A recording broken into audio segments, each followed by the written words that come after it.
अगर तुम्हारी जिंदगी में कभी ऐसा इंसान आया है जो तुम्हें छोटा दिखाने की कोशिश करता है, जो तुम्हारी हर बात को नजरअंदाज करता है, जिसे अपनी दौलत, अपनी ताकत, अपनी पहचान या अपने अहंकार पर इतना घमंड है कि उसे लगता है पूरी दुनिया उसी के इशारे पर चलती है। सबसे हैरानी की बात यह है कि घमंडी इंसान कभी भी अपनी हार से नहीं डरता, लेकिन एक चीज ऐसी है जिससे वह अंदर ही अंदर कांपता है। ज्यादातर लोग उस रहस्य को कभी समझ ही नहीं पाते, इसलिए पूरी जिंदगी ऐसे लोगों से लड़ते रहते हैं और हर बार खुद ही थक जाते हैं।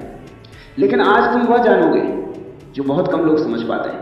अगर तुम चाहते हो कि तुम्हारे भीतर ऐसी शक्ति जागे जिसे देखकर घमंडी व्यक्ति का अहंकार अपने आप टूटने लगे, तो अभी अपने विचार में सिर्फ एक शब्द लिखो, शांत। यह शब्द सिर्फ एक विचार नहीं होगा, बल्कि खुद से किया हुआ एक संकल्प होगा कि आज के बाद तुम प्रतिक्रिया नहीं, समझदारी से जीना सीखोगे।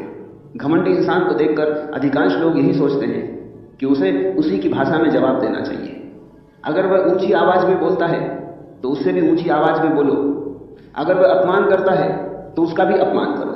अगर वह खुद को बड़ा समझता है तो उसे छोटा साबित कर दो। पहली नजर में यह तरीका सही लगता है, लेकिन यही सबसे बड़ी भूल होती है। जब तुम किसी घमंडी व्यक्ति से लड़ने लगते हो, उसी क्षण तुम उसके बनाए हुए मैदान में उतर जाते हो, और जो लड़ाई उसके मैदान में लड़ी जाती है उसमें जीत दिखाई भले दे, लेकिन भीतर हार निश्चित होती है, क्योंकि उस समय तुम्हारा ध्यान अपनी शांति पर नहीं बल्कि उसे हराने पर होता है।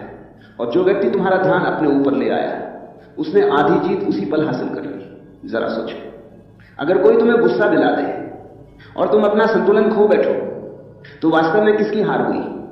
बाहर से शायद तुमने दो बातें ज्यादा बोल दी, लेकिन भीतर से तुम्हारा नियंत्रण समाप्त हो चुका है। जिसने तुम्हें विचलित किया वही उस क्षण तुम्हारा मालिक बन गया। घमंड का जन्म हमेशा भीतर की कमजोरी से होता है।